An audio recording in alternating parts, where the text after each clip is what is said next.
una vez más a los conversatorios del Círculo Pedagógico de Preescolar. Para los que no me conocen, mi nombre es Heidi Quijano, soy coordinadora del Colegio Leonardo Posada y soy en este momento asesora del CEI de la ADE. El día de hoy tenemos un conversatorio que se llama Delitos Sexuales, Prevención, Debido Proceso y No Revictimización del Menor. Nos acompaña el juez penal de garantías Raúl Riasco. Buenas tardes, doctor. Y la abogada y también docente de la Secretaría de Educación de Bogotá, Narlis Robles.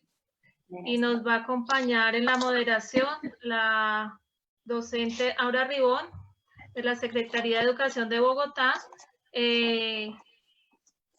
Ustedes saben que desde el Círculo Pedagógico hemos estado muy preocupados y hemos empezado a hacer una campaña en contra de la violencia de los niños que se ha incrementado tanto en esta época de pandemia. Por eso nuestra compañera Narly nos propuso este conversatorio que nos parece muy apropiado en estos momentos. Y los dejo con Aura. Aura, el público es tuyo. Muchas gracias, Heidi.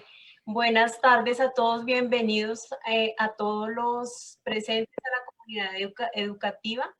Bienvenidos a este conversatorio de delitos sexuales, prevención y debido proceso y no revictimación al menor. Tenemos invitados, como ya dijo Heidi, al doctor Raúl Riascos, juez penal de garantías, y a la docente y abogada Narlis Robles, quienes vamos a abordar con ellos el tema y nos van a aclarar algunos de los términos que tenemos dudas nosotros como maestros. Quiero, antes que todo, hacer la invitación a todos los presentes de ir anotando sus preguntas para aprovechar la experticia y a los profesionales que tenemos aquí presentes para al final hacerles algunas preguntas y despejar las dudas.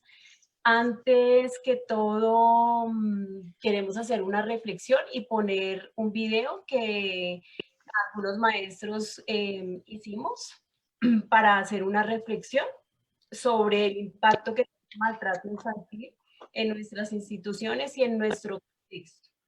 Entonces, quiero invitar a nuestros expertos a que vean este video y nos den su apreciación frente a esto. Ahora quiero también contarles a los que ya están unidos por Zoom que la capacidad de Zoom ya está copada, entonces si tienen compañeros, bien puedan unirse por medio del Facebook. Entonces ya coloco el video. Vale, muchas gracias.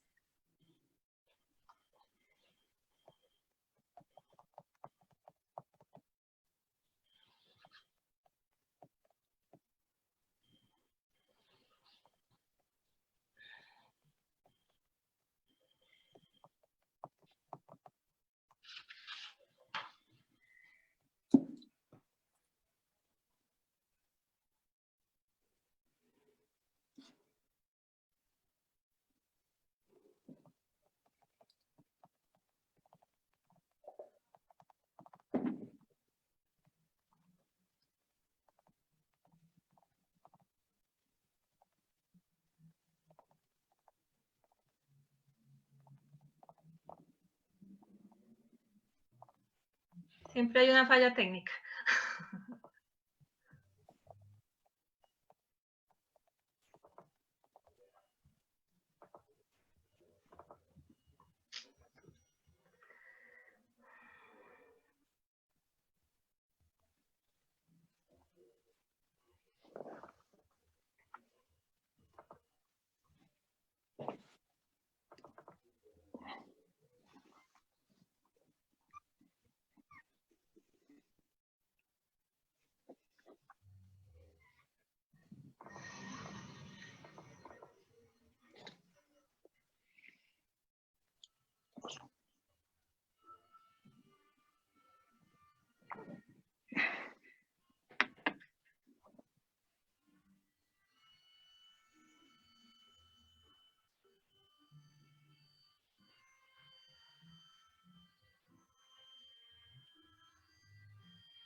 la vida y la integridad de las niñas y los niños no se juega.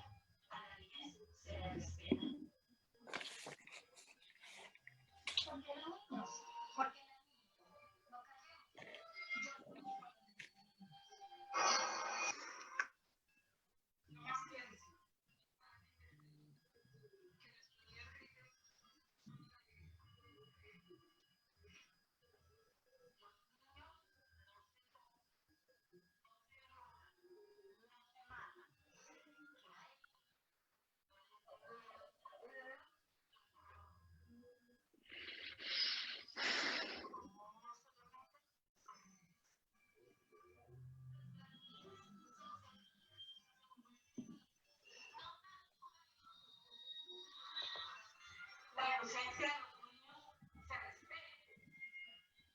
¿Cuándo entenderemos la fragilidad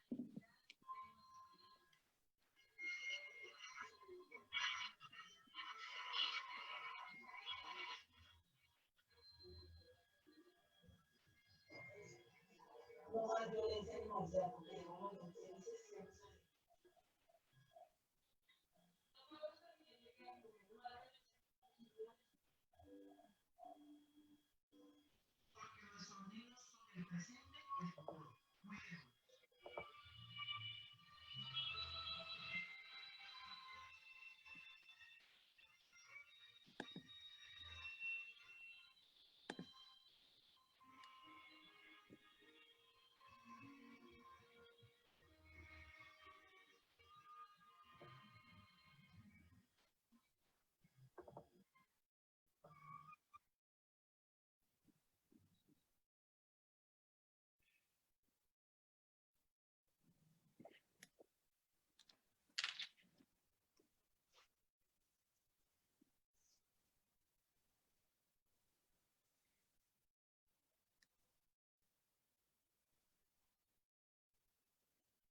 Listo. Ahora sí, es que no tenía audio, entonces con este video queremos los maestros hacer una reflexión acerca del maltrato que vivimos en el contexto con nuestra infancia.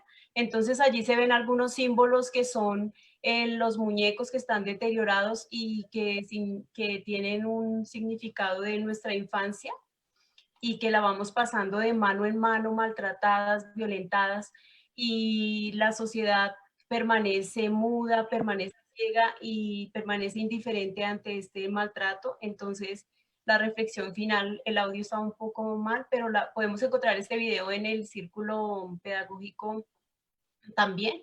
Los maestros hacen un llamado a que no seamos más ciegos, no seamos más indiferentes ante el maltrato infantil. Entonces, me gustaría saber qué impresión le causa al doctor Raúl Riascos y a la maestra Ana Robles este video o esta reflexión. Pueden tomar la palabra como ustedes deseen. Sí, muchas gracias, Aura. En efecto, ver estas imágenes, el significado que tiene este video es muy grande cuando vemos que todas las situaciones que llegan se van pasando de uno a otro a ver quién lidera y enfrenta la situación. Muy significativo. Y nos invita, obviamente, a tomar conciencia de estos delitos para poder contrarrestarlos y acabarlos.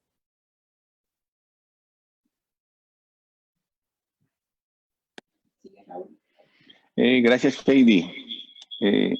Primero que todo, pues, les agradezco por la invitación a este conversatorio por parte del Círculo Pedagógico del Grupo de Maestros de Preescolar. Gracias a la profesora Heidi, gracias Heidi Quijano, gracias a Aura Ribón, gracias a la profe Nali Robles por esta invitación. Con respecto al video, pues, sí es un video triste, es un video doloroso, pareciera caricaturesco, pero pues eso no representa una realidad que viene de antaño y que aún continúa, pues, esa realidad de ese abuso de los menores. Pero lo que vale la pena resaltar es el esfuerzo de ustedes, de los maestros, el esfuerzo por decir no más a este tipo de abusos, por ya no permitir que se continúen y por estas campañas, esas campañas que están haciendo en pro de los niños, de su, digamos que de su dignidad, de su integridad personal, para que cesen estos abusos. Entonces, importantísimo el video, porque eso, lo que queremos es prevenir, desde la prevención, no desde el castigo a los adultos, sino desde la prevención para que cesen estos abusos. Gracias, Heidi. Bueno, muchas gracias, doctor Riascos, por su opinión. Muchas gracias, profesora Narlis.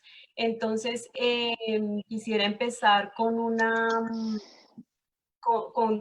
contarles que desde las instituciones educativas, los maestros nos sentimos un poco temerosos, nos sentimos a veces, no sabemos cómo abordar el tema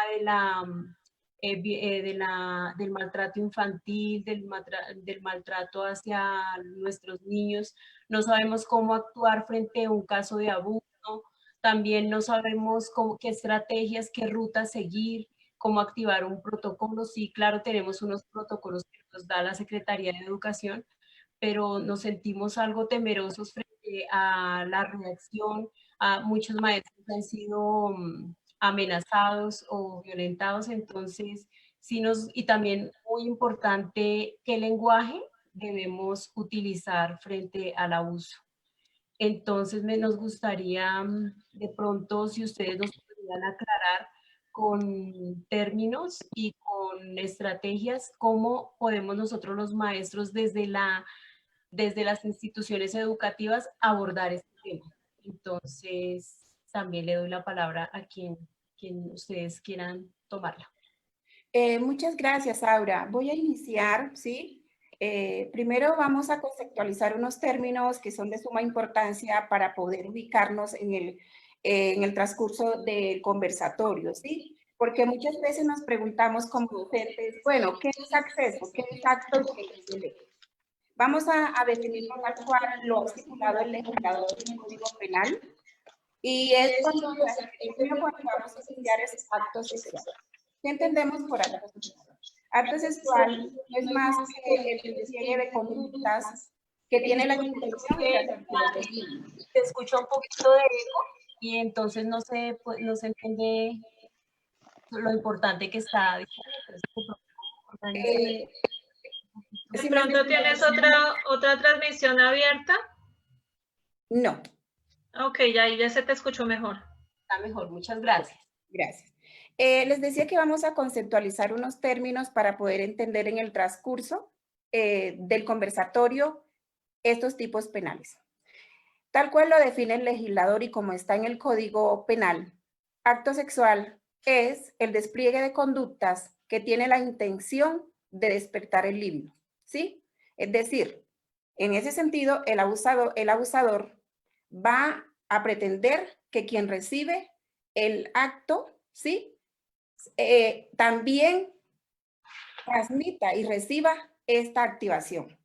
Ahora bien, esto no es penetración. El acto sexual se refiere, el legislador, a tocamientos, ¿sí? A besos, a caricias, en zonas específicas, como son los senos, la vagina, los glúteos o caricias muy seductoras. Para que se pueda configurar este delito, obviamente tiene tres aspectos por los cuales deben suceder para que el legislador los pueda castigar como tal. Y son los siguientes. Primero, cuando una persona realiza un acto sexual, no acceso carnal, ¿sí? Con persona menor de 14 años. Segundo, cuando realiza un acto sexual en presencia de un menor. Y esto lleva una intención y es que el menor lo vea, lo observe, para que se induzca y cuando llegue a tocar al menor, el abusador, él lo vea como algo natural y acceda sin ningún peligro y acceda sin ninguna dificultad u oposición. Y en tercer momento encontramos cuando se induce a estas prácticas. Obviamente va a requerir de una persona cercana para poderlo inducir y él vaya entrando en el gusto y no rechace al abusador. Casi siempre este acto sexual viene siendo de personas cercanas, ¿sí? Porque una persona desconocida no puede acercarse al menor para inducirlo o para hacer prácticas sexuales. Aquí debemos tener mucho cuidado, los padres y nosotros como docentes en las escuelas de padres debemos decirle a los papás que eviten que los niños duerman en las habitaciones con ellos. Porque obviamente ya los padres tienen una vida sexual y el niño está observando esos actos y van a creer que son normales y los van a poner en práctica con otra persona y serían presa fácil para los abusadores cuando intenten tocarlo. Bajo este entendido de acto sexual, entonces definimos lo que es acceso carnal. ¿Qué es acceso carnal? El acceso carnal no es más que la penetración del miembro viril, ¿sí? En la vagina, en el ano o en cualquier otra parte del cuerpo, ¿sí? Ya aquí hay penetración, puede ser del miembro o puede ser de un objeto. Bajo este entendido, el legislador ha definido también lo que es violencia. ¿Qué es violencia? La violencia se nos viene a la mente, decimos, uy, hay amenaza, pero con un arma o con un elemento cortopunzante. No necesariamente tiene que haber elementos cortopunzantes o armas. Debe haber uso de la fuerza, sí, pero la fuerza, recuerden, y la violencia también corresponde a intimidación, a coacción, a amenaza psicológica, para que el niño entre en pánico, en shock y pueda someterse a lo que dice el adulto, a hacer con él lo que pretende y lo que quiere obtener de este. Ahora bien, estos tipos penales, sí, el legislador los ha categorizado en tres. Encontramos los de violencia, que están contenidos del artículo 205 al 207. Encontramos los de acto sexual o acto abusivo, perdón, que viene del 208 al 210.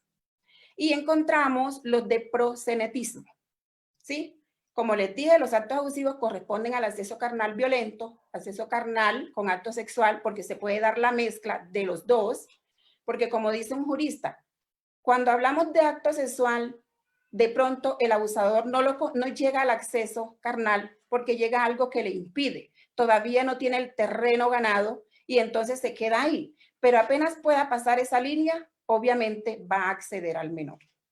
Ahora bien, no sé si el doctor Riasco tiene algo que complementar con relación a estos tipos penales. Señalar que hay una pena, ¿sí? Una pena de 9 a 13 años, de 9 a 20 años, dependiendo, porque estos tipos penales se pueden sumar y entonces obtendríamos una pena máxima. Doctor Riasco.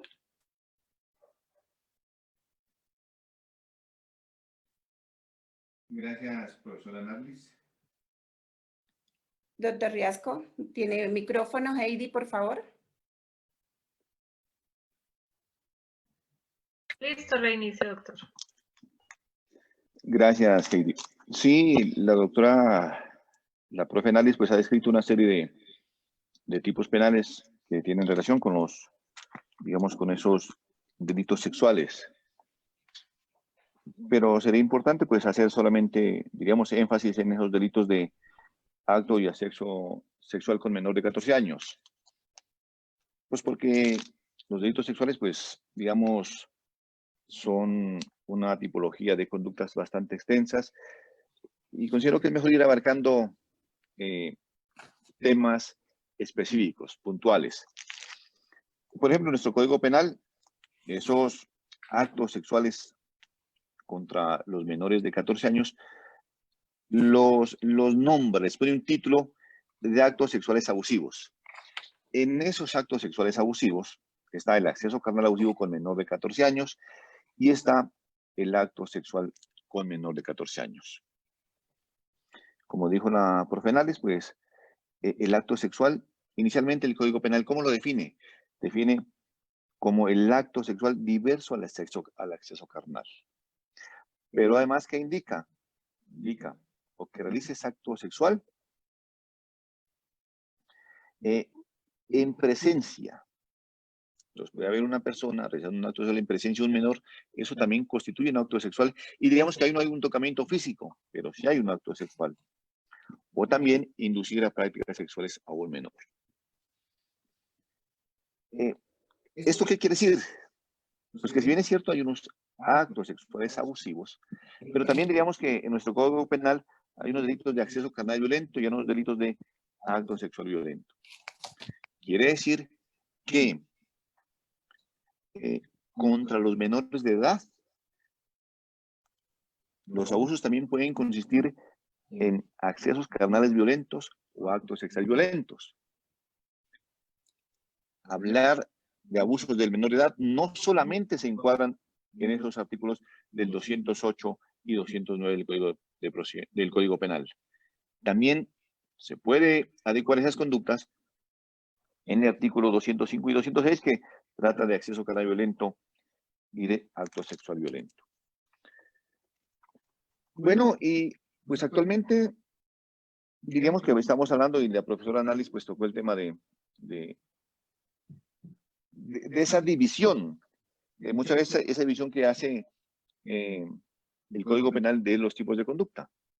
Pues sí, están conductas de violación, se los puede encuadrar ahí, conductas de abuso y conductas de pornografía.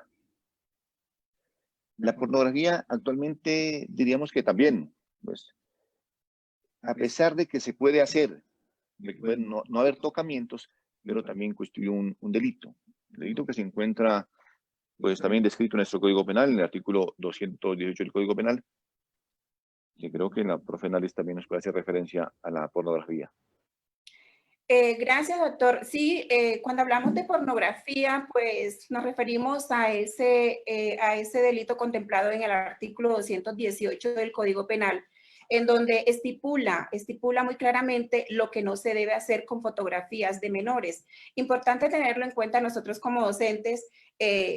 Lo mejor es evitar fotografiar a nuestros estudiantes, porque sin darnos cuenta esa fotografía puede ir a parar a manos de uno de estos abusadores. Ellos se deleitan observando a los niños en ropa interior, sí, y estos aprovechan de tomarle fotos cuando están en la playa, de pronto cuando vamos a comprar un vestido a nuestros niños a un almacén, sin querer nosotros los desvestimos en presencia de todos y hay alguien tomando una foto y esa foto va a parar lógicamente a manos de este grupo de delincuentes que tiene una base de datos y tiene una red. Sí, no solamente es uno, sino que son muchos. Entonces ustedes saben que apenas se toma una fotografía, eso se viraliza.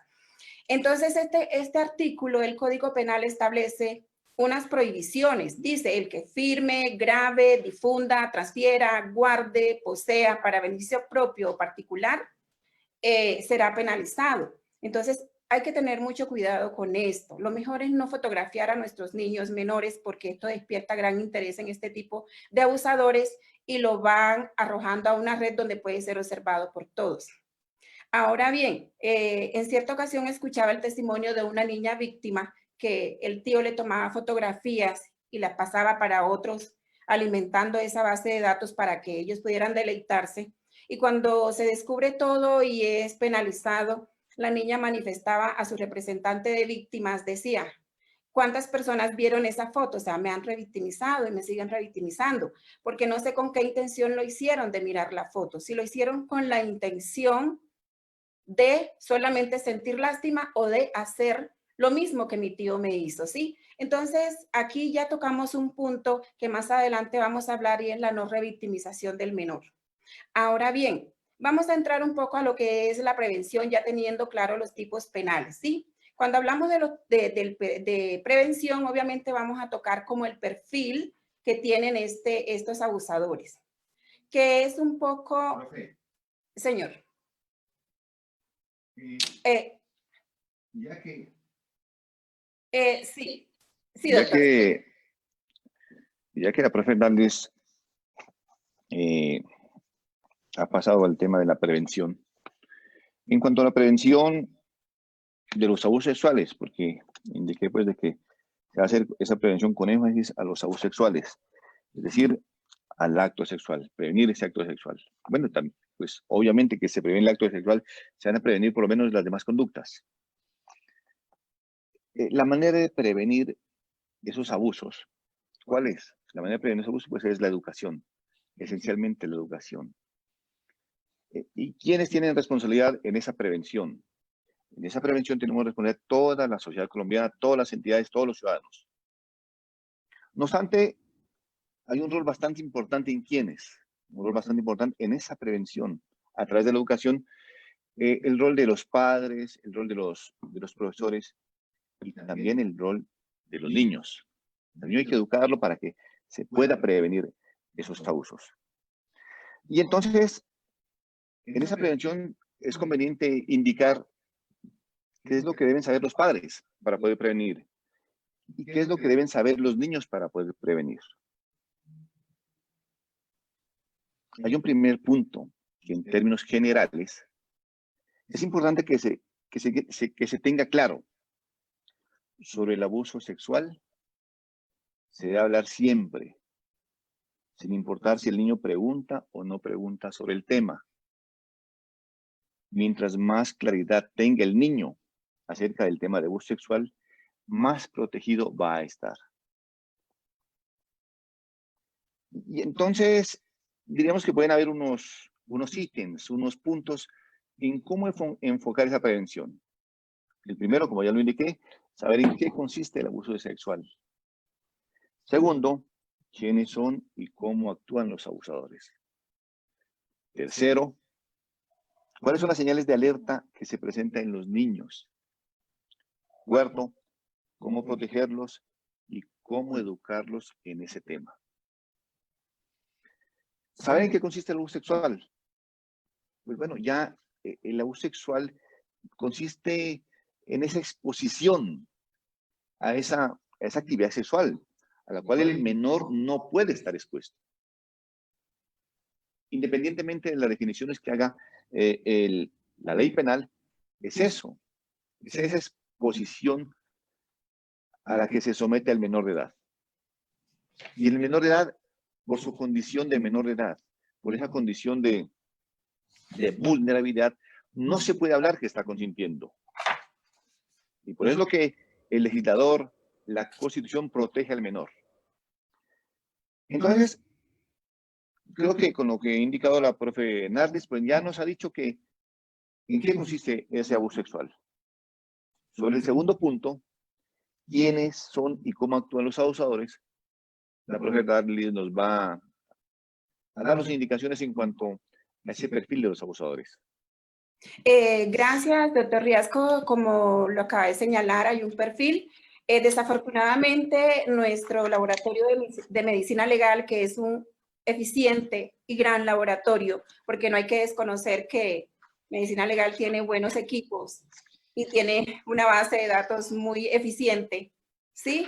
No ha podido consolidar un perfil como tal, ¿sí? Solamente la psicología y los médicos forenses han tratado de establecer esto, pero como tal decir que hay un banco donde se puedan identificar un ADN de estas personas, todavía no se ha establecido.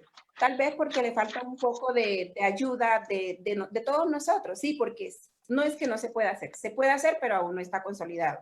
Pero hay unos rasgos particulares que estas personas tienen, las cuales podemos tener presentes para poder identificar. En primera medida nos damos cuenta que ellos tratan de ser protectores. Recuerden que estamos hablando de menores de 0 a 12 años, ¿sí? Entonces, 18. De 0 a 12 y de 12 a 18, adolescentes. Ahora bien, cuando nos damos cuenta que el niño llega a la casa con detalles, ¿sí? Tenemos que preguntar, ¿de dónde sacó algo costoso? Porque recuerden que los padres siempre tratamos de tomar a los niños y hacerles como ciertas correcciones con castigos como, no te compro esto, no te compro esto otro, pero ellos aprovechan esto para empezar a darles detalles costosos y ganarse, o sea, que ellos los vean como los protectores, como que el amor fluya por esa persona. Esto está limando y está buscando, pretendiendo ganarse al menor, ¿sí? Y llega el día en que el menor hasta se puede fugar con esa persona y va a ver ese acto o ese acceso como algo normal.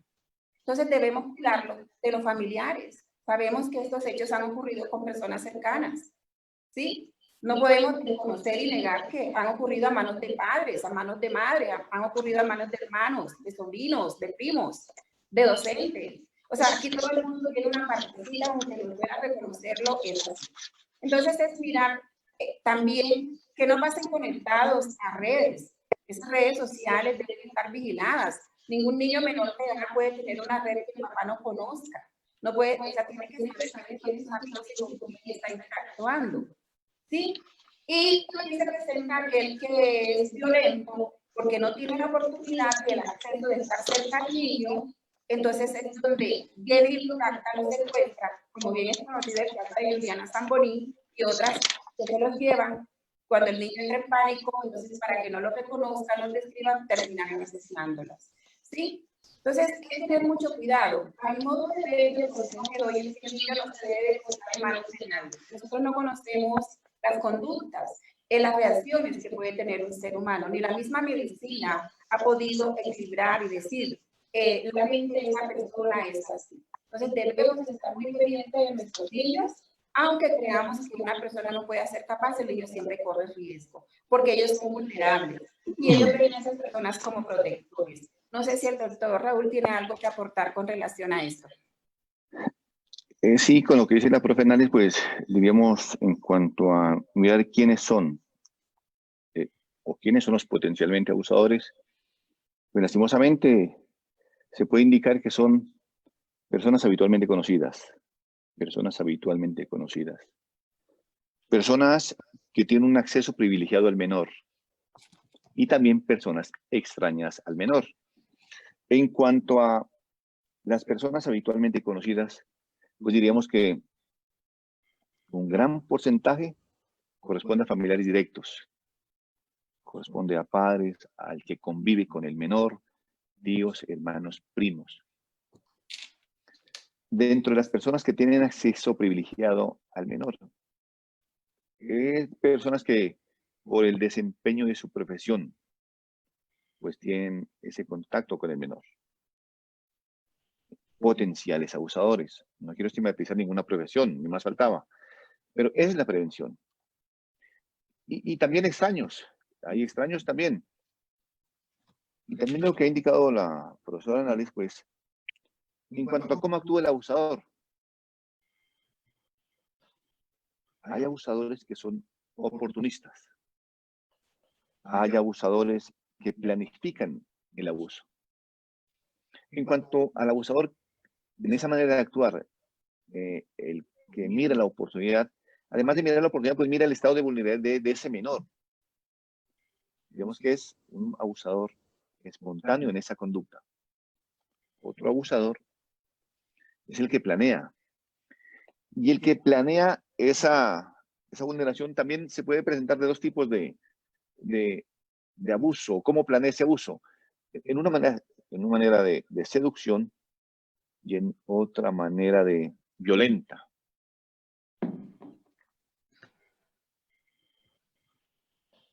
Y bueno, y la profesora Nández pues, nos ha indicado de que cómo se logra mantener, o sea, ya cómo logra mantener estas personas abusadoras, logra mantener el abuso al menor. Pues con regalos, con amenazas, con inculcar sentimientos de culpa en el menor, manipular al menor, hacer al menor prometer que habrá un secreto, prometer que no va a hablar y que en el dado caso, pues, por culpa del menor, entre comillas, pues se va a ver afectado él y la familia.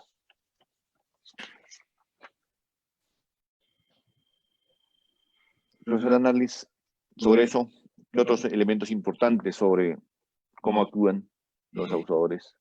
Bueno, nosotros como docentes debemos estar pendientes de esto. De pronto los padres están un poco ocupados y nosotros tenemos como que más atención sobre el niño. Cuando veamos cualquiera de estas conductas, obviamente tenemos que estar como en alerta y poner en manos de nuestros orientadores para que ellos puedan aplicar test, ¿sí? Pero antes de continuar ya al debido proceso, me gustaría comentar algo sobre los síndromes, ¿sí? Los síndromes que se pueden inculcar sin darse cuenta de parte del padre si no somos muy cuidadosos y no tenemos el conocimiento. Y entonces estamos hablando del síndrome de alineación parental.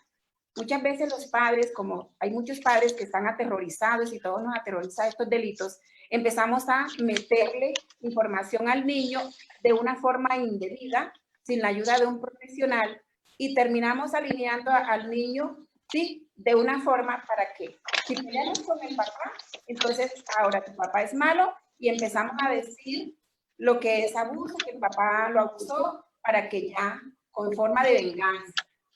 Este recuerdo va a quedar en la mente. Esto es lo que conocemos como alineación parental, ¿sí? Para vengarnos de la pareja. Y esta alineación parental a futuro se convierte en el síndrome de falsas memorias. Y ese síndrome de falsas memorias, obviamente, si no fue tratado por un médico psiquiatra o un profesional, se va a convertir en un problema, porque el niño va a empezar a manipular a todo el que se encuentre con ese cuento. ¿Sí? Entonces, ahí es donde el niño dice, el profe me acusó, ¿sí? El profe me violó, o mi tío me violó. Cuando ocurren estas cosas, lo pertinente es recurrir a un profesional, a un psiquiatra o un psicólogo. Debemos tener mucho cuidado porque también ahora no vamos a decir que todo el mundo es culpable en el afán de contrarrestar estos delitos, ¿de acuerdo? Entonces hay que tener presente que hay unos síndromes que son el síndrome de alineación parental, el síndrome de falsas memorias y el síndrome del menor abusado. Ellos creen que todo el mundo los abusa, pero por esos recuerdos que les hemos metido sin darnos cuenta.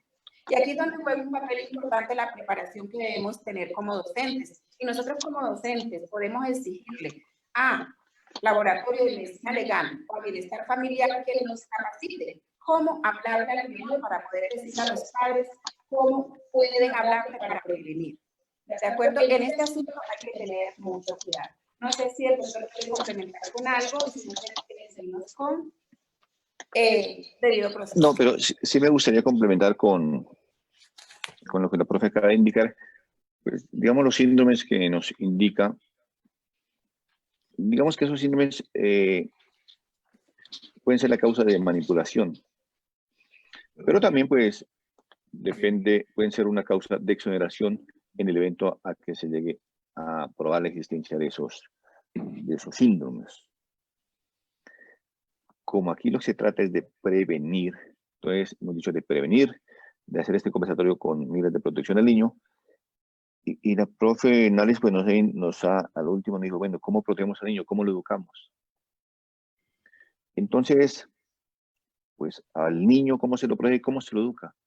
Pues considero que el papá, los padres, los adultos responsables, esa manera de protegerlo es conversar sobre estos temas. El tema o estos temas hay que conversarlos a partir de situaciones cotidianas que puedan abrir espacios pues, a esos temas. Por ejemplo, a partir de una noticia en televisión. Por ejemplo,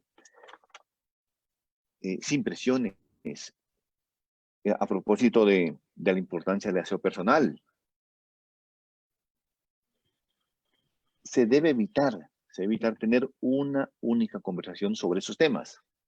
Se debe también evitar tener conversaciones extensas sobre estos temas. El menor de las conversaciones extensas no le va a poner cuidado. No le va a poner cuidado. Pero ¿qué también es importante en esas conversaciones con el menor sobre esa prevención, sobre esa educación? Hablar en lenguaje sencillo, claro, directo y específico. O sea, no utilizar palabras vagas, con demasiadas abstracciones, porque el niño de pronto no los entiende. Hay que decirle, no permita que le toquen su cuerpo, no permita que le toquen sus partes íntimas. En el caso de un niño, no permita que le toquen su pene, sus nalgas. En el caso de una niña, no permita que le toquen su vagina, sus nalgas, su busto. Eso es decirle al niño, su cuerpo es sagrado. ¿Y cómo va a reaccionar en el evento en que se presente un hecho de esos? Informar. Hablar con quién, con sus padres. Hablar con sus profesores. Informarles, darles a conocer. Y además, decirle al niño que cuando el niño va a hablar, con esos padres se le va a creer. Hay que creerle y se le va a creer. Que el niño tenga la confianza de que acude a ese adulto y que el adulto lo va a escuchar. Y que además de que lo va a escuchar, le va a creer.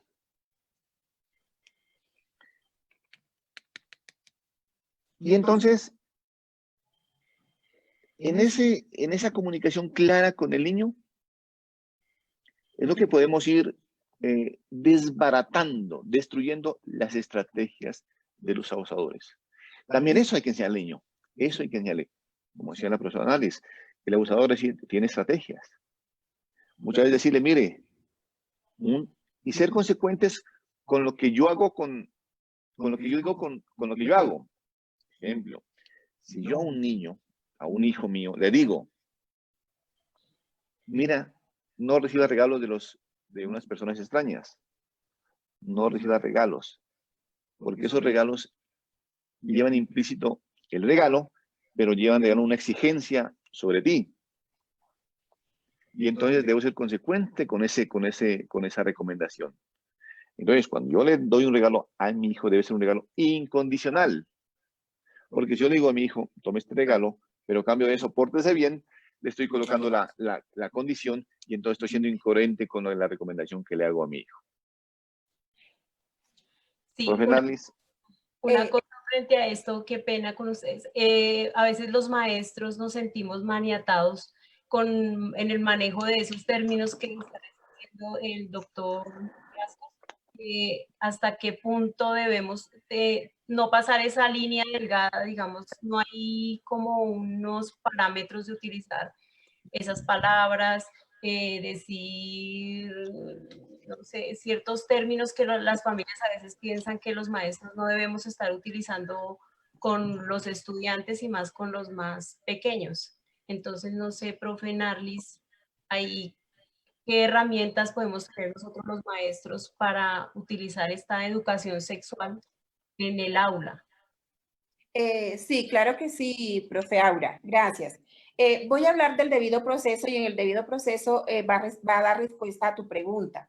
Lógicamente, primero voy a señalar unos artículos que contiene la Constitución, el Código de Infancia y Adolescencia, para que podamos entender este debido proceso.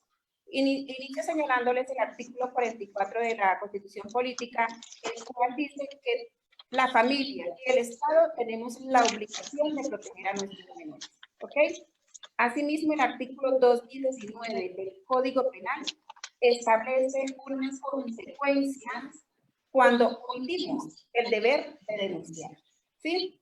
Obviamente, aparte de pagar una multa, si somos funcionarios públicos, tenemos que, la consecuencia es perder el trabajo, perdemos el puesto, nos destituimos, ¿sí? Eso por la omisión de no dar a conocer.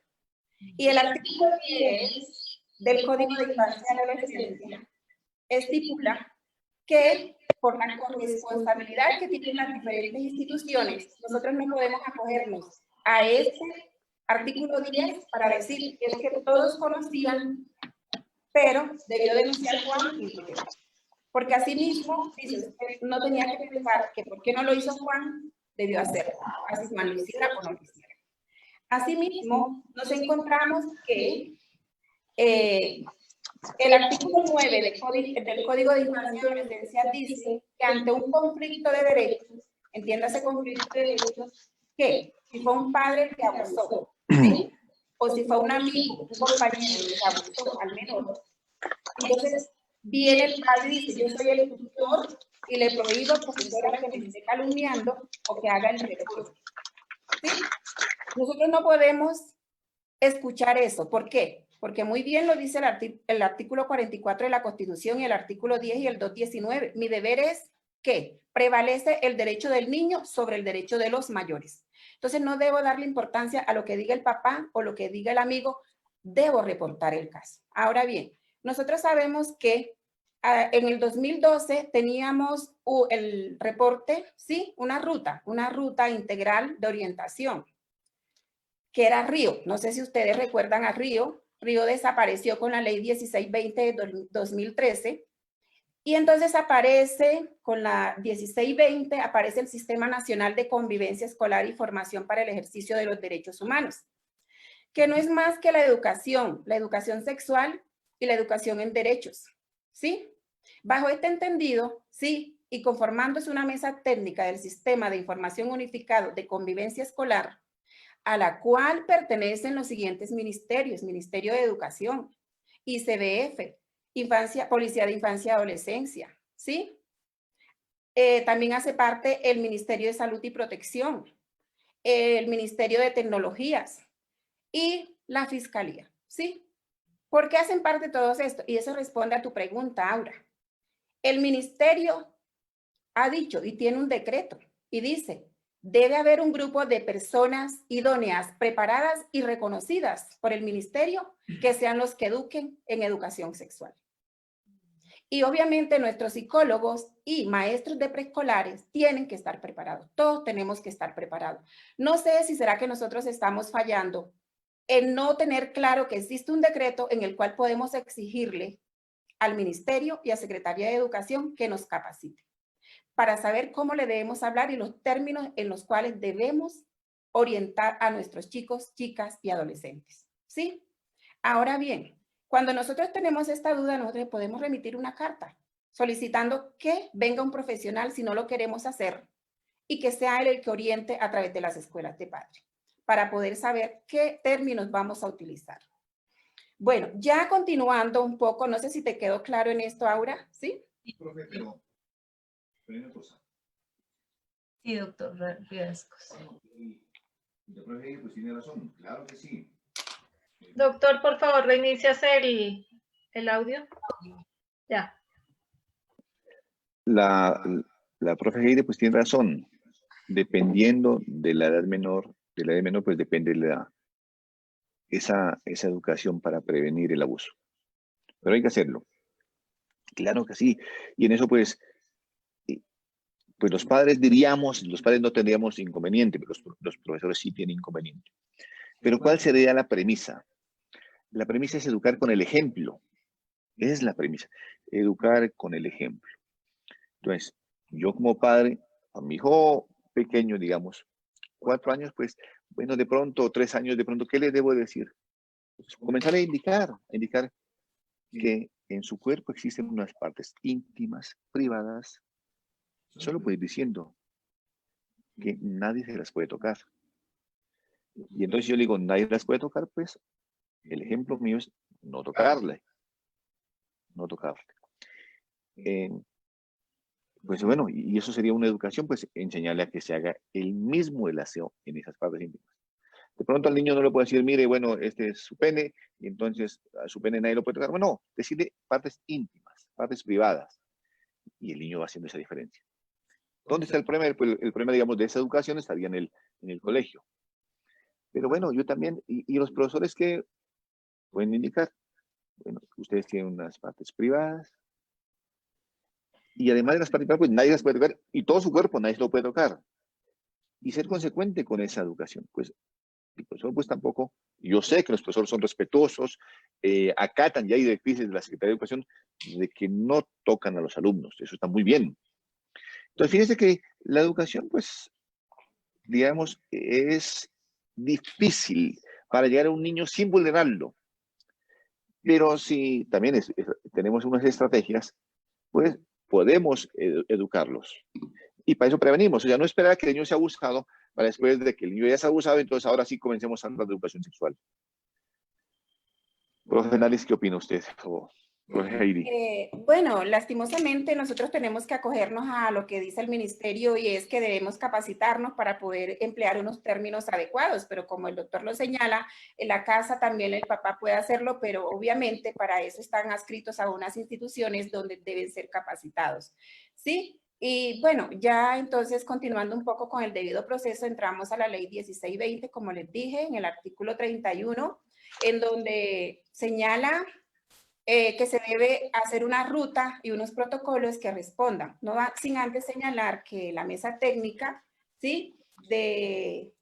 La mesa técnica de convivencia escolar es la que debe trazar unos lineamientos, una estructura para llevarlo a los comités de convivencia de nuestros colegios, ¿sí? Recuerden que nuestro manual de convivencia se rige por lo establecido en la ley 1620, en la 715, en el decreto 1075, en la 599 de 2000, o sea, el Código Penal, en su título 4, ¿sí? Todo lo concerniente a la formación sexual, libertad e integridad que atente contra esto, y en el Código de Infancia y Adolescencia.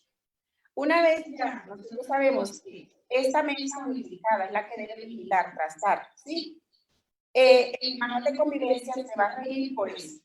Obviamente, vamos a encontrar que las faltas, ustedes saben muy bien que existen 3 tipos de falta. Tipo 1, tipo 2 y tipo 3. En donde el abuso sexual entra en la falta tipo 3.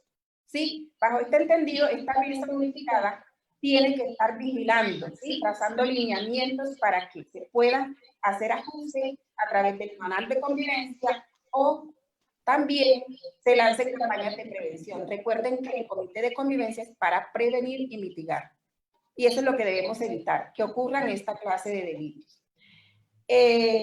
Ya, bajo este entendido, entramos entonces a lo que es una falta tipo 3. Ustedes saben que la falta tipo 3 es una falta de impacto gravísimo, sí, que está contemplada en el título 4 del Código Penal y en el Código de Infancia y Adolescencia, abusos sexuales, sí, en sus articulados correspondientes.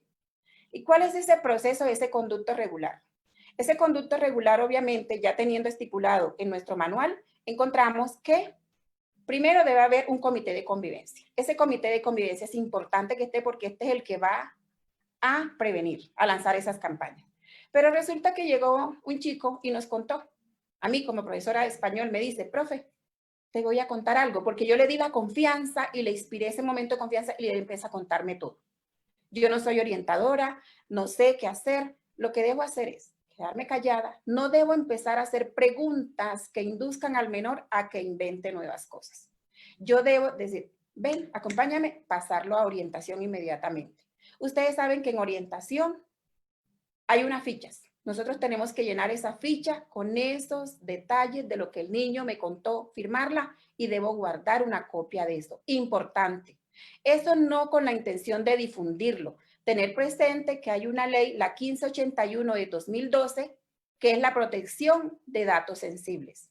¿Sí? Entonces es importante guardar, sí, no silencio, o sea, no difundir, porque estamos atentando entonces contra la integridad, la dignidad, el buen nombre y se nos viene encima una serie de problemas, es decir, se nos contrarresta o se nos viene encima el proceso que vamos a abrir. ¿Por qué digo que es importante que la primera persona o el primer respondiente que conoció de la situación guarde esto? Porque Fiscalía, cuando llegue la información, va a llamar a esa persona. Va a llamarla y entonces usted tiene que decir, yo lo hice, yo lo radiqué, mira, aquí está, reporté, denuncié. Y estamos salvándonos ahí de la pena y de la multa que tenemos que pagar estipulada en el 219A del Código Penal.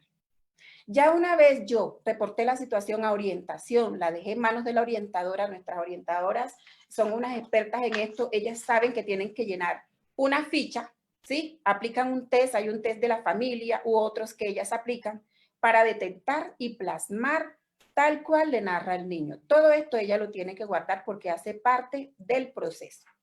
¿Qué debo hacer? Como yo fui la primera en enterarme, debo dirigirme al rector. ¿Por qué al rector? Porque es el respondiente de la institución. Segundo, porque es el presidente del comité de convivencia. Y el comité de convivencia debe conocer del asunto, más no del nombre de la persona. Entonces, el rector es quien va a citar al comité de convivencia para enterarlo de la situación, más no de los nombres, para poder seguir con el debido proceso. Como maestra ya dejo también por escrito, porque esa información se la presento por escrito a mi rector, de lo que hice, de los hechos que me narró la niña o niño, y debo guardar eso. Repito, porque eso va para Fiscalía y me van a llamar en algún momento. Ya una vez pasado esto, la orientadora cita al acudiente, ¿sí? Si fue un profesor, el rector tiene que reportar esto inmediatamente a la secretaría. Si fue un padre, ¿sí? Que la niña dice, fue mi papá, se debe citar a la mamá, no al papá, porque el papá va a venir a decir que lo están calumniando y va a detener el proceso. como les expliqué al inicio. Ahora bien, ya el rector citó al comité de convivencia, se informa de la situación, eso no debe empezar a comentarse en ningún sitio, por la reserva y porque es un dato sensible. Se pasa a la siguiente parte, que es, con base en todo esto, yo voy a reportar el rector y orientadora al bienestar familiar. Voy a reportar a personería, voy a reportar a la policía de la localidad, voy a reportar a policía de infancia y adolescencia, ¿sí? Y voy a reportar a fiscalía. El protocolo no señala fiscalía, pero miren que aquí es donde estamos fallando. Porque nosotros pasamos a todas esas entidades, entonces Bienestar dice, no, pero ya debe estar reportado allá, ya debe tenerlo fiscalía, y el uno se atiende, el uno que el otro espere, que el otro lleve el proceso, a ver quién reabre, quién tramita, y por eso es que los procesos empiezan con las dilaciones, que nadie responde. Y obviamente el papá, ¿a quién recurre? Profesora, ¿usted qué hizo? ¿Sí? Y entonces terminan poniéndonos por allá una queja o una demanda. El profesor que conoció primeramente el caso debe estar haciendo el acompañamiento pendiente si este reporte se ha hecho. Asimismo, recuerdan que les mencioné la mesa técnica unificada del Comité de Convivencia. El rector también debe subir esa alerta ahí, porque ellos son los que van a estar vigilando estas faltas tipo 3, ¿sí? Y deberían entrar a los colegios de una vez a mirar qué está haciendo el Comité de Convivencia para prevenir y mitigar. ¿Qué debe hacer el Comité de Convivencia aparte de conocer, sí, la situación, más no nombres? Debe empezar de una vez una campaña de prevención y mitigación, porque eso es lo que va a preguntar Fiscalía, el Instituto de Bienestar Familiar, Policía de Infancia y Adolescencia, va a preguntar qué están haciendo. Y cuando nos llamen al proceso, tenemos que decir, mire que sí hemos hecho la campaña, sí la estamos haciendo en todo momento, ¿de acuerdo? Si fue un papá el que tuvo que ver en el asunto, se debe pedir medida de protección, y aquí nos puede ayudar el doctor Riasco con esto. Se la podemos pedir al juez de conocimiento, si ya está en Fiscalía, se la podemos pedir al juez de familia, se la podemos pedir a bienestar familiar. Importante esto, porque el niño va a seguir revictimizándose y victimizándose, ¿sí? A ver, doctor Riasco, nos ayuda en esta parte, por favor. Sí, profe. Pero en cuanto también... Acuérdate de eso. En cuanto a ese debido proceso que ya usted está tocando ahora, debo indicar lo siguiente. Sí, los protocolos, los colegios, el sistema educativo y tal, pues tiene unas rutas que tienen un fundamento en la ley 1620 del año 2013. En esas rutas pues se establece ese procedimiento y ese debido proceso que hay que observarlo. Hay unos comités de convivencia. ¿Y eso qué significa? Entonces, que inicialmente, ante cualquier noticia de algún abuso, de algún presunto abuso, ¿qué le corresponde hacer en esa ruta? Pues seguir el trámite que establecen esos manuales de convivencia que tiene el colegio. En los manuales de convivencia del colegio se encuentran incorporados esas rutas. ¿Y eso con qué fin? Pues con el fin de garantizar primero que se adelante la investigación. ¿Y con qué otro fin? Pues con el fin de no tener ni como cierto, digamos, no tener como cierto el hecho solamente con la denuncia. Porque si solamente tenemos como cierto el hecho, sin haber llevado un proceso, sin verificación, pues afectaremos también el debido proceso del procesado. Entonces, ¿qué corresponde, digamos, a los comités de convivencia? Pues darle trámite. El comité de convivencia, pues digamos, estos son fallas o tipo 3 que corresponde a delitos. Pues le corresponde darle curso con base a qué, a esos protocolos. Ahora, pues quién va a establecer si eso es, si eso se probó esos hechos, si los hechos ocurrieron o no ocurrieron, pues a eso quien le corresponde establecer ya es a la autoridad judicial en una sentencia y a través de un proceso. ¿Qué es lo que la profesora Nalde nos indicó? Pues de resaltar que si bien en esos procesos, en esos protocolos, en esas rutas que tiene el sistema educativo, hay que tener la respectiva reserva. ¿Eso qué quiere decir? Que esa información no se filtre. Porque si esa información se filtra, ¿qué ocurre? Pues se vulnera la intimidad de esa persona, se vulnera su integridad, se denigra su integridad. Es importante que los comités de convivencia, que los funcionarios encargados de esas rutas no filtren la información.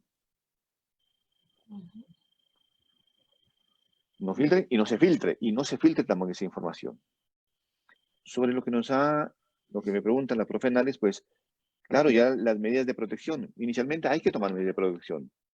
Esas medidas de protección pues no solamente consisten en adelantar ese proceso penal, ni esa investigación por parte, digamos, de los investigadores, por parte de Fiscalía en general. No, sino también que las autoridades, en eso también puede estar la Fiscalía, en eso puede estar la Comisión de Familias, pues que soliciten medidas de protección y que decreten medidas de protección por parte de la Comisión de Familia. Por ejemplo, si el victimario es un familiar cercano que vive, pues podrían ordenar el desalojo como medida de protección, el desalojo de donde vive ese menor. Y ya son medidas de protección que establece la ley, establecidas, reguladas por la ley. Eso podríamos decir en cuanto a ese debido proceso. El debido proceso, pues que es garantía de que tanto del procesado como de la víctima. Eso, profe Narlis. Sí, gracias. Y lo que hago es señalar. Una cosa, profe Narlis, esa información tampoco va en el observador del estudiante. Eso te iba a decir, Aura. Eso no se debe plasmar en el observador porque el observador, ustedes saben que rota en manos de todos los docentes y de las niñas auxiliares que prestan servicio y entonces se va a filtrar la información. Esa información solamente queda en las fichas que tienen nuestras orientadoras en los colegios. Solamente. Otra cosa, mientras tanto, bueno, se está llevando el debido proceso y todo en cuanto a leyes y protección. Pero mientras tanto, el niño, ¿qué? El niño, ella se queda al aula, entra un grupo interdisciplinario de psicología, apoyarlo, o qué se hace ahí con respecto a la persona del niño. Sí, por eso decíamos, si es el papá, se pide medidas de protección. Si fue y ahí hacen el acompañamiento y bienestar con la psicóloga y el psiquiatra, empiezan a determinar si el niño, a dónde va el niño, dependiendo del daño que le hayan causado, porque hay casos que son brutales, ¿sí? Si fue en el colegio, por eso les dije en esta parte, se debe reportar de una vez a Secretaría, el rector reporta o rectora. Reporta a Secretaría de Educación, ¿por qué? Por dos razones. Primero, porque el niño no puede seguir viendo a ese posible o presunto abusador. Segundo, porque si es cierto, se va a seguir victimizando y puede hacerle daño a otras personas. Y otra cosa, el victimario también tiene unos derechos, aunque deberá decirlo. Entonces corre el riesgo que pueda ser asesinado, amenazado o ultrajado por el familiar del menor. ¿Sí? Ahora, por la dignidad, la integridad y la vida, tiene que salir.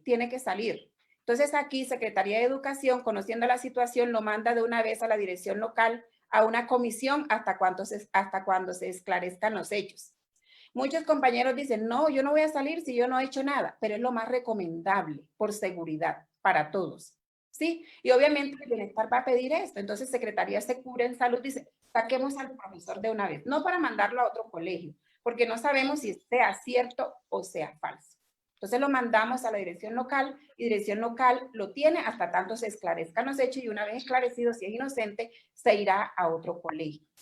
¿Sí? Ese es el trámite que se hace con relación a eso, porque si no se nos va a volver un problema y uno dice, bueno, pero ¿cómo? Y termina la información filtrándose. Ustedes lo saben que esto, por más que uno oculte, empiezan los comentarios de fastidio.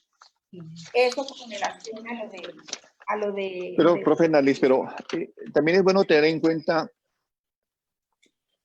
sí, que digamos que si bien existen en esas rutas de atención que establece la ley 1620, ese 20-2013, en esa ruta de atención, uno tiene en cuenta que tanto orientadores, profesores, integrantes del comité de convivencia, el rector pues sí tiene obligaciones positivas, es decir, obligaciones positivas de proteger al menor, pero también tienen, digamos, unas obligaciones negativas. ¿Cuáles son las obligaciones negativas, diríamos, en un caso de abuso sexual? Pues abstenerse de que, como ya lo indiqué, en primer lugar, de filtrar la información. Y en segundo lugar, abstenerse por ningún motivo, eso sí, por ningún motivo, de utilizar argumentos que busquen hacer notar aspectos negativos de la víctima, sí, de la víctima. Un ejemplo, pues, parece que no vale la pena insistirlo, pero es válido insistirlo. Ejemplo, decir, no, es que a la niño eso le pasó porque él es muy disciplinado. Esos son comentarios negativos. Pues, al comité de convivencia, ni al lector, ni a nadie le corresponde hacer eso. Inclusive, fíjese que inclusive ni al victimario, el victimario en su defensa, o en sus excusas, sus culpaciones, no puede denigrar de la víctima, ni referirse a su comportamiento. Porque lo que se va a investigar, el objeto de investigación, es ese hecho puntual. No es la vida de la víctima. No vamos a investigar ni hacer alusión a diríamos, a sus antecedentes académicos, a que era mal estudiante, a que llegaba tarde. No, eso no es. Entonces, esa es la obligación negativa, abstenerse, filtrar información y abstenerse de denigrar o hacer conceptos negativos de la víctima. ¿No, Liz? Sí, gracias. Yo les quiero recomendar que lean una sentencia, la 005 de 2018, donde se presenta claramente lo que estamos tratando en este momento, ¿sí?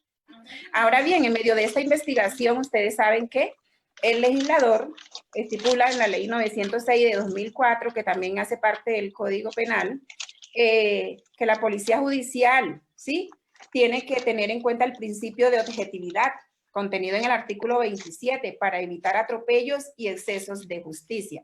Pero yo insisto en que lo mejor que puede ocurrir cuando hay una presunción en contra de uno de los compañeros es salir del colegio, por seguridad y bienestar.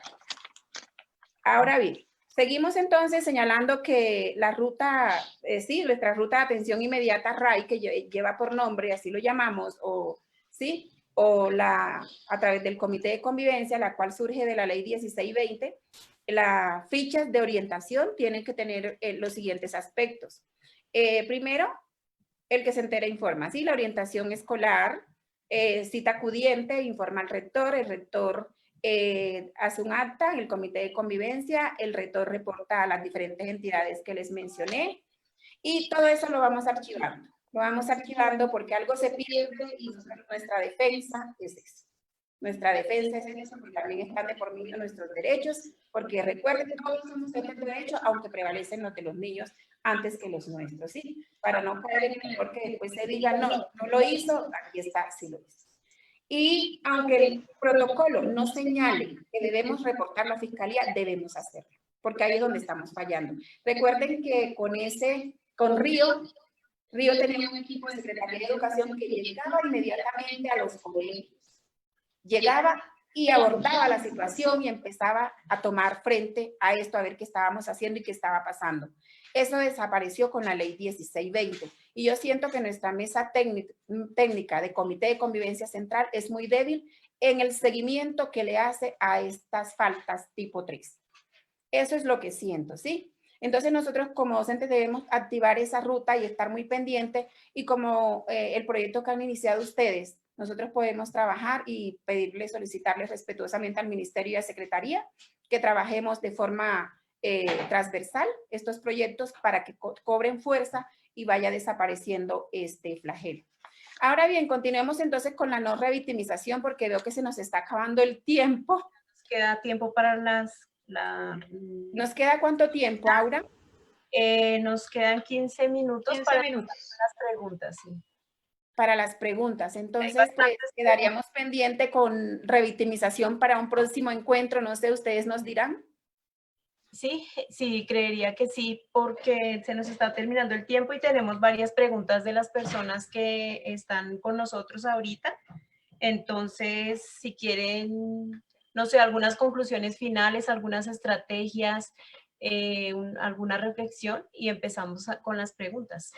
Yo digo que empecemos por solicitar lo que en derecho nos corresponde y es el acompañamiento del Ministerio y de Secretaría, capacitándonos. Capacitación.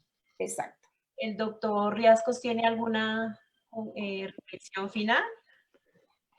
Sí, educarnos los padres, educarnos los docentes, educar también los niños para prevenir los abusos.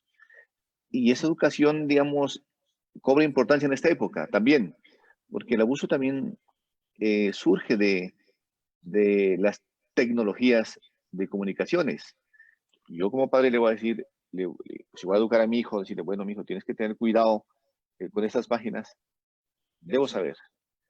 Y pues en esta época sabemos que nuestros hijos saben más de las tecnologías de las comunicaciones que nosotros. Entonces, ¿cómo educaría? Entonces debemos prepararnos también, prepararnos profesores, padres, para educar a nuestros hijos, para prevenir los abusos. Bien. Bueno, muchísimas gracias. Entonces vamos a empezar con las preguntas. Una pregunta que tenemos acá es para el doctor Riascos. ¿Por qué los abusadores obtienen libertad por vencimiento de términos? Bueno, gracias. Bueno, ¿qué ocurre? Pues, dice que tocamos el tema aquí de ese debido proceso. Tocamos aquí, sí, el tema del debido proceso. ¿Y en qué consiste? Pues, en que las personas abusadoras, victimarios, digamos, victimarios, cuando son privados de libertad, por solicitud de la Fiscalía y porque un juez de control de garantías impone una medida de aseguramiento que necesariamente en este tipo de delitos es de privación de la libertad en establecimiento carcelario. Y entonces, ¿qué ocurre? Estas personas procesadas también tienen derechos. ¿Derechos a qué? A ser juzgadas en un plazo razonable. Entonces, muchas veces, pues si no son juzgadas en ese plazo razonable, con ese debido proceso que contiene la Ley 906/2004, y entonces, pues surgen circunstancias de las cuales, pues, esta persona puede hacer uso. Entonces, primera circunstancia, si Fiscalía no radica el escrito de declaración en el término que dispone la ley o le ordena la ley, es una causal para libertad. Entonces, a esas circunstancias fácticas son lo que se le denomina vencimiento de términos, a las cuales, si no se cumplen en esos tiempos, si no se juzga a esta persona en ese plazo, entonces, por eso obtiene la libertad por vencimiento de términos. Pero eso no quiere decir que cuando se obtenga libertad por vencimiento de términos, no significa pues de que no se va a investigar, no, el proceso continúa su trámite hasta que, bueno, después llega una sentencia condenatoria absoluta, esta que decida sobre eso, y sobre ello, pues, si una sentencia condenatoria, pues tendrá que pagar esa pena de prisión que le imponga el juez de conocimiento. Muchas gracias, doctor Riascos. Para la profesora Narly, al referirse usted a que además a quién además se debe remitir el caso de fiscalía, ¿quiere decir que le asiste al rector elevar la denuncia? Como quiera, que no es suficiente con oficiar al ICBF o como obra de en este caso, de doble denuncia. Aura, no te escuché la pregunta, se te escucha entrecortado. ¿Sí? A ver, ahora, ¿me escucha, profesora Narly? Sí, ahora te escucho. Dice que al referirse usted además debe remitirse el caso a fiscalía, también el rector es quien eleva la denuncia. También se debe hacer al ICBF. ¿Eso no es doble denuncia? Es una pregunta de uno de los participantes.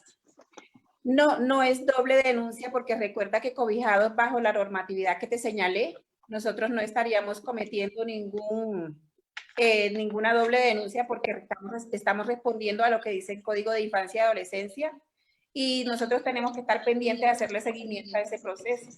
¿Sí? ¿Qué ocurre? Que el ICBF tiene muchos casos y a veces por descuido, no por omisión, por descuido, no se reportan a tiempo. Entonces nosotros tomamos nuestra responsabilidad remitiendo de una vez esto. Es más, debemos aconsejarle al padre o madre que vaya de una vez al centro de atención JAIBAS. Las JAIBAS habla de atención médica, legal y psicológica y psiquiátrica, todo en un mismo lugar, para que el niño sea evaluado y se evite ya después estarlo llevando a diferentes partes, revictimizándolo. Bien. Otra pregunta dice, ¿cómo fortalecemos el deber ser del cumplimiento de sus obligaciones civiles de los entes municipales o departamentales en el tema de prevención del abuso? ¿Respondes tú, doctor Riasco? Pues bueno, fíjese que lo que estamos haciendo nosotros es eso, es haciendo realidad ese asunto de proteger al menor. Tal como indicó la profe Nández, el artículo 10 de la ley 1096 del año 2006, que nos habla del Código de Defensa de la Niñez, nos habla de la corresponsabilidad. Pero yo considero, pues ya que todos los servidores públicos sabemos la responsabilidad que tenemos en cuanto a esa prevención, Y yo creo que todos estamos comprometidos con la prevención de abusos sexuales. Actualmente, pues fíjense que hasta el legislador, hasta el Congreso, ha expedido que, pues, digamos, considero yo, en ese desespero de proteger al menor, un acto legislativo que modifica la Constitución y que permite la prisión perpetua. Entonces, creo que todos los servidores públicos a nivel nacional estamos comprometidos. Bueno. Creo que, no sé si estoy satisfecho de tu respuesta, profe Heidi. ¿Tú satisfecho de tu pregunta? De un participante en el chat. Otra pregunta dice, ¿se debe proceder de igual manera cuando el abuso ocurrió en el pasado y el estudiante hasta ahora lo cuenta a alguien del colegio? Claro que sí. Tú sabes muy bien que, bueno, ayer salió una noticia sobre una niña que fue abusada cuando era menor y ahora tiene 35 años. Entonces, no importa el tiempo. Cuando ya el niño es adulto, pongamos el ejemplo, tenía 6 años cuando fue abusado, cumplió los 18, después empieza a contar un término. De ahí, de 20 años, es decir, hasta los 38 años puede haber la denuncia. Hasta los años se escuchó un poquito entrecortado, profesora Narlis. 38 años, hasta los 38 años puede denunciar. Claro que sí. No importa el tiempo. Ya superado los 38 años, se pone en conocimiento, pero sí, pero los efectos jurídicos, no importa el tiempo. Y si es un menor, se conoció, hay que reportar de una vez. Hay que reportar. No importa. Recuerden el artículo 10, la corresponsabilidad como funcionarios públicos.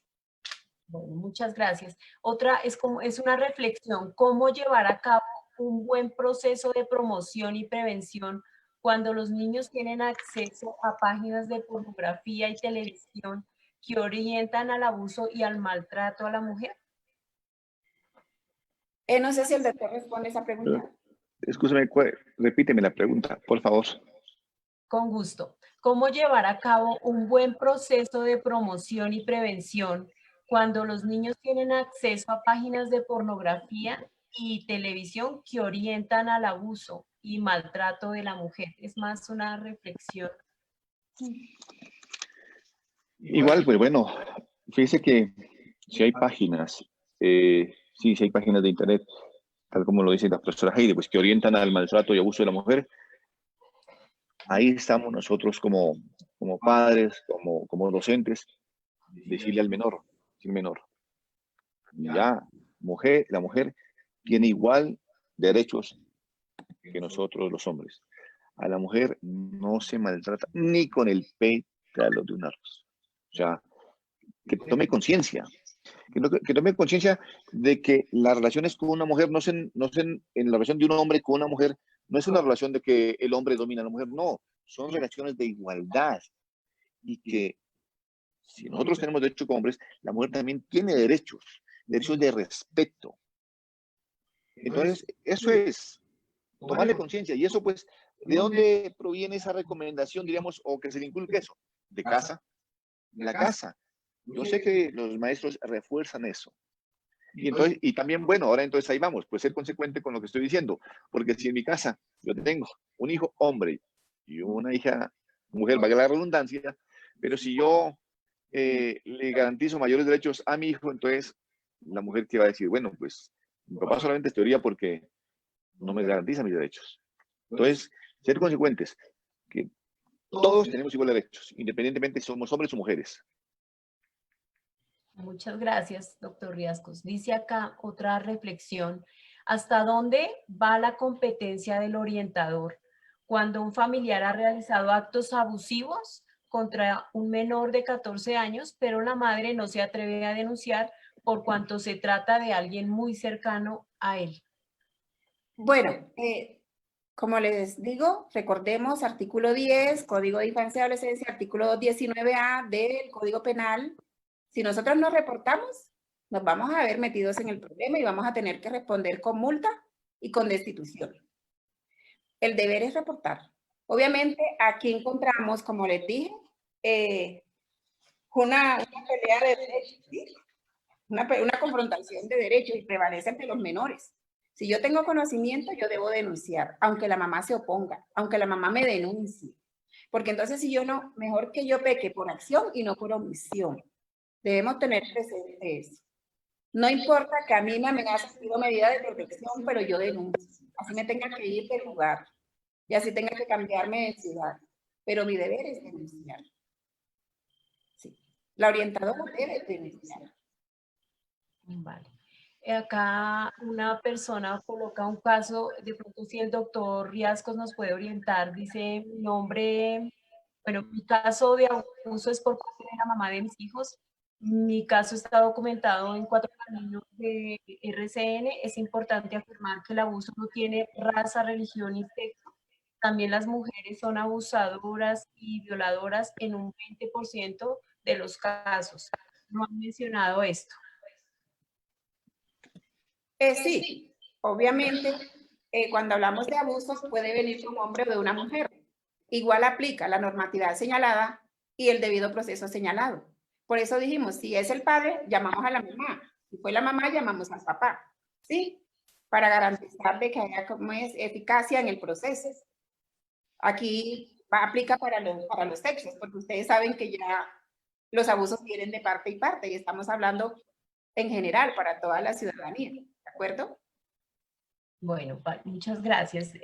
Una de las últimas preguntas, ¿cómo determinar si una conducta es o no acto sexual?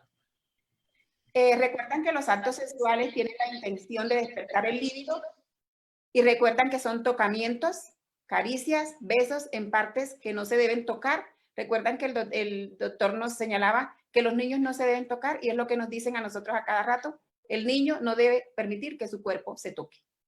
Para nada.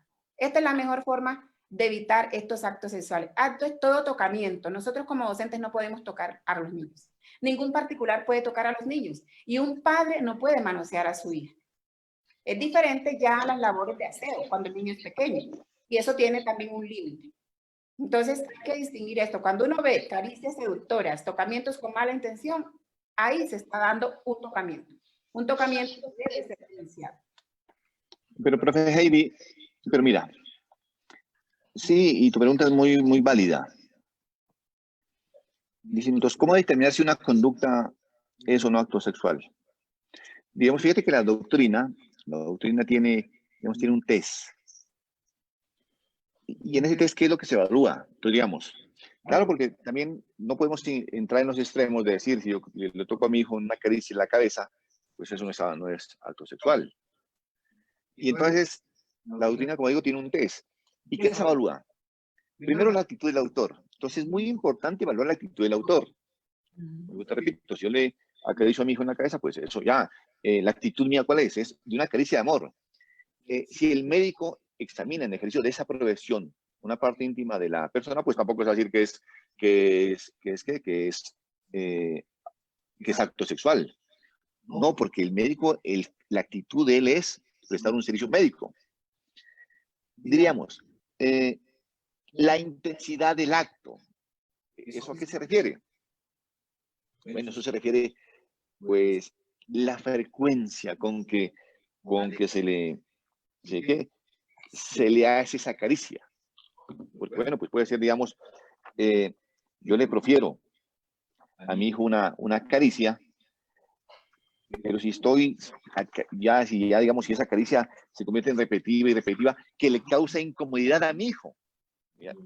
Bueno, yo puedo decir, no, pues que le estoy acariciando la cabeza, pero si ya le causa incomodidad y mi hijo me dice, pues, no, pues yo creo que estaría en los linderos de ese acto sexual. El lugar donde se realiza el tocamiento, fíjate que también el lugar, pues es muy grande que yo le toque una parte íntima, que le toque el cuello, a que le toque la cabeza. De pronto, el cuello es una zona erógena, diferente a una íntima, pero el cuello, si es repetitiva esa caricia, si es repetitiva, pues le estoy causando también sensaciones, y eso se convertiría en un acto sexual.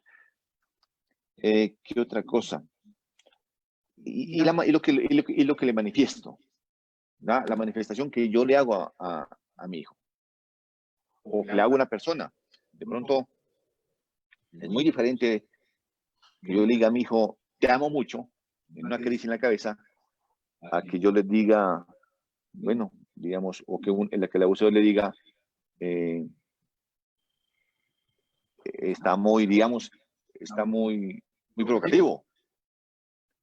Entonces, eso, a la manifestación que se hace, digamos, ese test es la que la doctrina nos ha indicado, pues que tenemos que tratar de evaluar cuándo es un acto o un simple tocamiento. No obstante, pues, recomendación, pues, si parece una caricia, pues hagan una caricia con amor y que no incomode al niño. Porque el problema ya viene cuando el niño se comienza a incomodar. Y si soy un extraño a un menor, mejor ni lo toco ni lo acaricio. Lo respeto, porque el cuerpo es sagrado. Bueno, muchas gracias. Una última preocupación de una docente orientadora. Dice que toda la responsabilidad queda en manos de los orientadores. Si un día estamos con incapacidad, ¿qué va a pasar? ¿Quién va a reportar? ¿Quién hará denuncia a la fiscalía? Por otro lado, nosotros hacemos reporte a muchas partes, CBF, sistemas de alerta, EPS, etcétera. Y le preocupa a la docente también que si la madre no denuncia al ICBF, tiene el caso que si la madre no denuncia, el ICBF tiene el caso, tampoco denuncia. Entonces, son las orientadoras quienes deben denunciar y no se ha pensado en las amenazas que pueden llegar a estas docentes. Lógicamente, sí, Aura, pero si no está en ausencia de la orientadora, le toca al rector. Y por eso debemos tener presente que son datos sensibles y no se deben ventilar, ¿sí? Además que al frente de esto también se pone el comité de convivencia, aunque no conozca nombres. Y sí, corremos el riesgo de ser amenazados, pero yo pienso algo, amado grupo, mejor que nos amenacen por denunciar, no por omitir. Sí. Muchísimas gracias. Esa fue la última. Discúlpeme los demás que no leímos, pero el tema es bastante extenso. Muchísimas gracias, doctor Riascos. Y muchísimas gracias, profesora Narlis. Y queda como reflexión, pues, los maestros capacitarnos, estar enterados de todas las redes, del trabajo que se puede hacer interinstitucional. Y también pedirle a la Secretaría de Educación que nos capacite a nosotros como maestros. Muchísimas gracias por estar con nosotros. Una última repetición. Recuerda que estamos trabajando en un proyecto, un laboratorio con medicina legal, de los cuales pues los he invitado a que hagan parte para establecer un laboratorio de medicina legal de prevención y mitigación sobre este delito, en los cuales seguiremos trabajando a la orden. Yo creo que seguiremos con otras intervenciones más adelante. Quedó mucho tema por fuera y entonces ahí estaremos atentas y atentos. Narly, antes de despedirnos, yo primero pedirle disculpas al doctor porque está haciendo interferencia el audio de ustedes dos, entonces yo a veces lo silencio. Entonces lo tengo ahí abriendo el micrófono cada rato. Hay preocupación de muchos orientadores porque dicen que ellos no aplican test. El test se aplica es los psicólogos en la fiscalía. Creo que es un psicólogo forense el que debe hacer esto. Los orientadores escolares son los que deben hacer como el debido proceso que su merced detalló anteriormente. ¿Sí es así? Lo que pasa es que la orientadora, cuando hay sospechas, ¿sí? Cuando un maestro sospecha de aula, ¿sí? De otras áreas, sospecha, lo remite. Y entonces de pronto para identificar algunos aspectos, porque en ocasiones Fiscalía pide la ficha que se aplicó para que esa persona pudiera decir que hay un abuso. Entonces es mejor aplicar un test.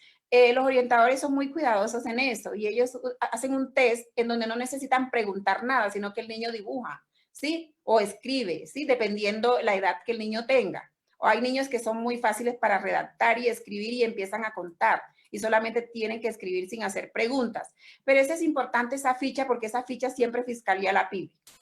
Porque viene de pronto la persona, el victimario, y dice, demuéstreme por qué, si es el papá, ¿por qué usted me está acusando de eso? Entonces se nos viene el proceso encima. Entonces es importante, por eso yo digo que debemos pedirle al ministerio y a Secretaría que nos capacite. Que nos capacite, porque yo sé que a veces no denunciamos, no porque no lo deseemos hacer, sino por temor, porque no sabemos cómo hacerlo. Listo, muchas gracias. Ahora no sé si quedó alguna otra pendiente.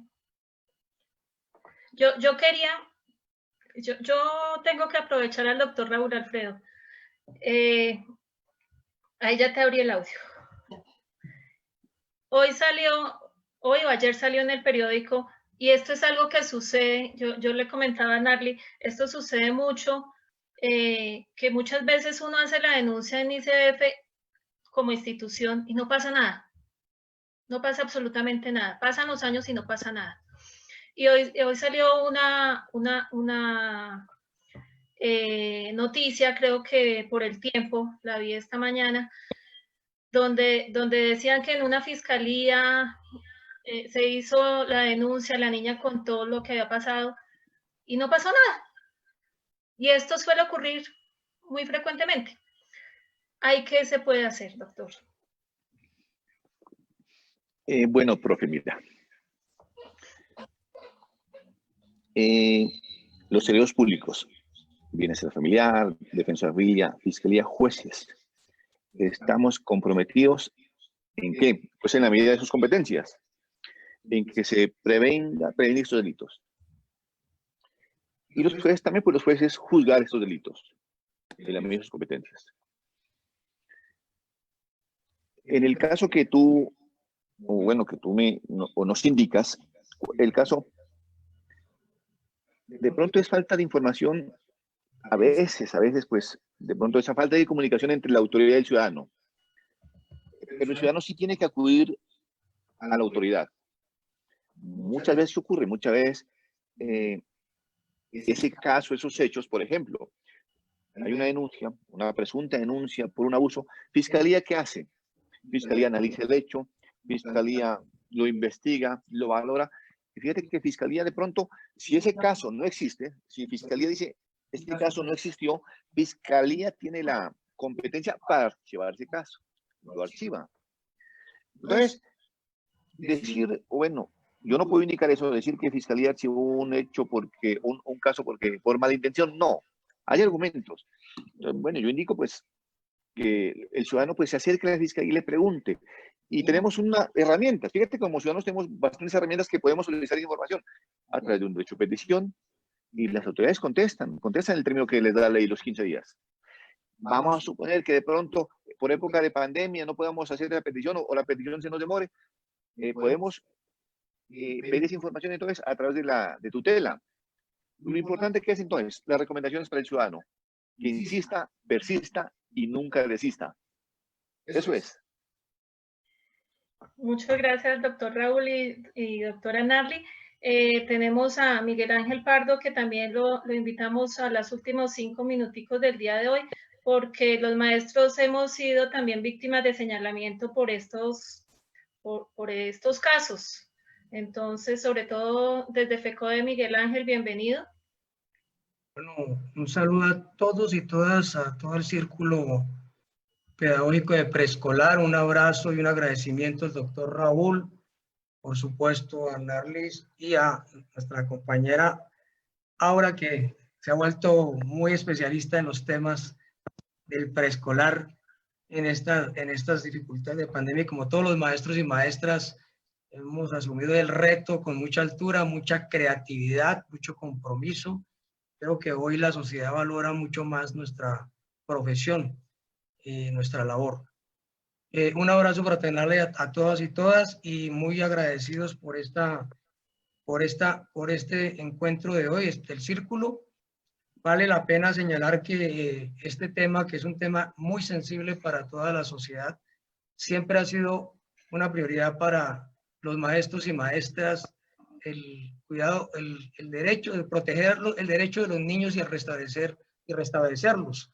Y esta es una labor en conjunto de los maestros y maestras, y especialmente de los colegas de preescolar y los docentes orientadores escolares. Creemos que aquí no hay ninguna duda. Siempre hemos planteado que en primer lugar hay que atender pues lo que un niño o una niña avisa, plantea, y eso es un asunto que para nosotros es un mandato, no porque sea un asunto solamente del protocolo legal, sino porque eso es lo que como maestros y maestras debemos estar siempre prestos a atender lo que los niños y las niñas nos digan sobre el particular. Ese criterio lo hemos defendido siempre. Y en segundo lugar, este es el otro punto, hemos defendido el respeto al debido proceso. Creo que esto ha quedado muy claro en el día de hoy. Son dos asuntos dos puntos, dos criterios, mejor, que hemos estado siempre cumpliendo sobre el particular, que para nosotros son completamente conciliables. Y por supuesto, queremos hoy insistir en varias cosas. La primera, nos parece que sobre un tema sensible, el Estado y el gobierno, que de repente el Estado no puede delegar, ni abandonar, ni ceder esta responsabilidad, ni los órganos que le corresponde hacer lo propio. Y queremos aprovechar este momento para rechazar que sobre un tema tan difícil, tan sensible, donde los maestros y maestras todos los días estamos tratando de que los niños y niñas estén a salvo. Hoy desde las bodeguitas y desde varios sectores se acuse a los maestros y maestras de ejercer esta práctica, y a la federación, estas prácticas que son inaceptables, y a la Federación Colombiana de Trabajadores y Trabajadoras de la Educación, precisamente porque hemos denunciado las cosas. Y se nos quiere ahora convertir en parte de una campaña contra la Federación de los Maestros del Estado, como ustedes han podido apreciar. Nosotros en particular hemos impulsado una defensa de los niños y las niñas, y precisamente por esa razón hemos estado en varias acciones que nos parece muy importante señalar. Y una de ellas es para nosotros la necesidad de la coordinación, de una verdadera coordinación entre el sector educativo y los demás sectores y organismos de cada entidad territorial, y a nivel nacional lo propio, que atiendan niños y niñas, porque para nosotros esta coordinación es absolutamente clave y vital. Y en segundo lugar, hemos estado en una discusión con el propósito de que el gobierno proceda a permitir, no a garantizar, más que permitir, que nuestros docentes, especialmente nuestros docentes orientadores, puedan concentrar toda su actividad en la atención de la protección y el restablecimiento de los derechos de los niños y niñas, y no se les imponga una serie de funciones que no le corresponden, que distraen y nos distraen de esta atención tan importante que estamos en este momento desarrollando con muchas dificultades en la protección de los derechos de los niños y niñas.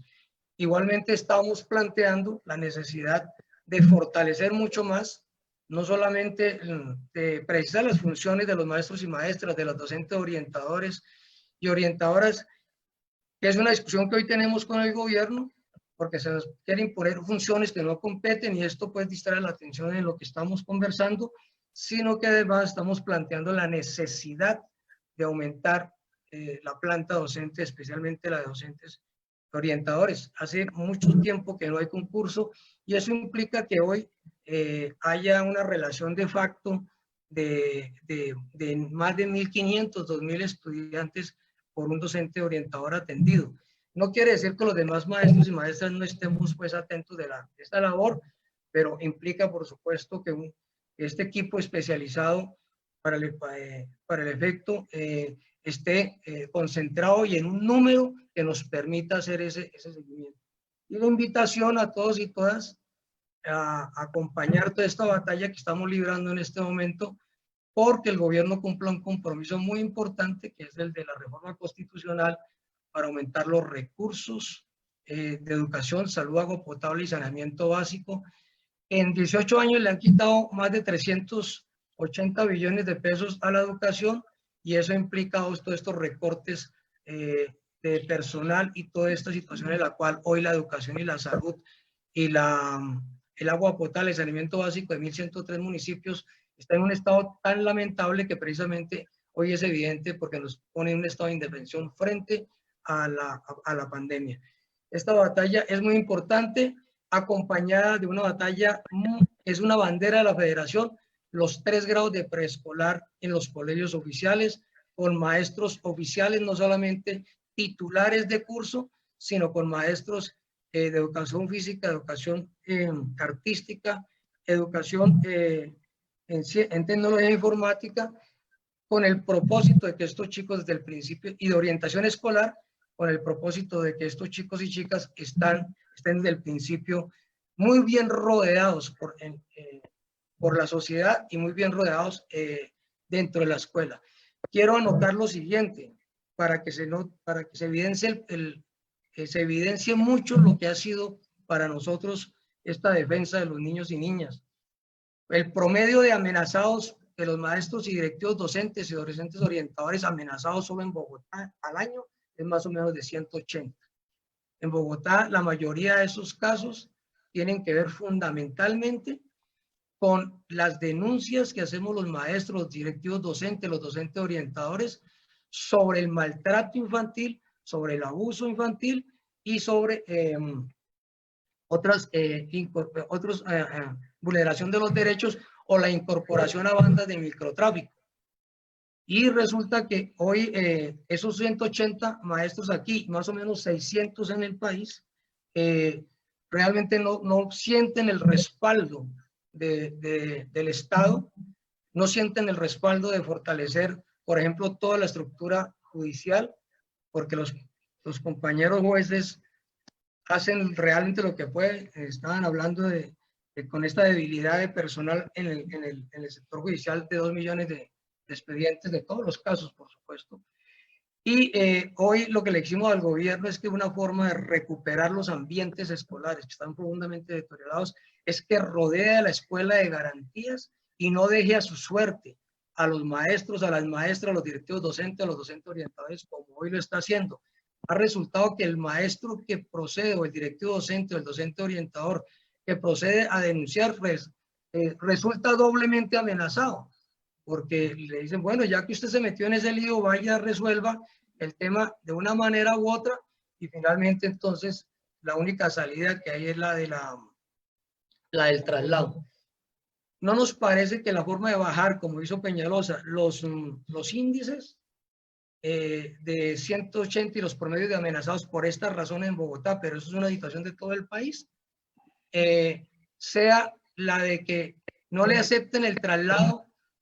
Doctor Raúl, mire, no le aceptan el traslado por amenaza en la secretaría, le dicen, vaya y vuelva, vaya, reúnan el comité de convivencia y pidan el traslado, es por convivencia. Entonces, los índices de amenazas terminaron bajando ficticiamente de 180 a 111, como lo reportaban nuestros compañeros de la ADE, de comités de derechos humanos y de los compañeros que hacen una función muy importante sobre el comité de amenazados.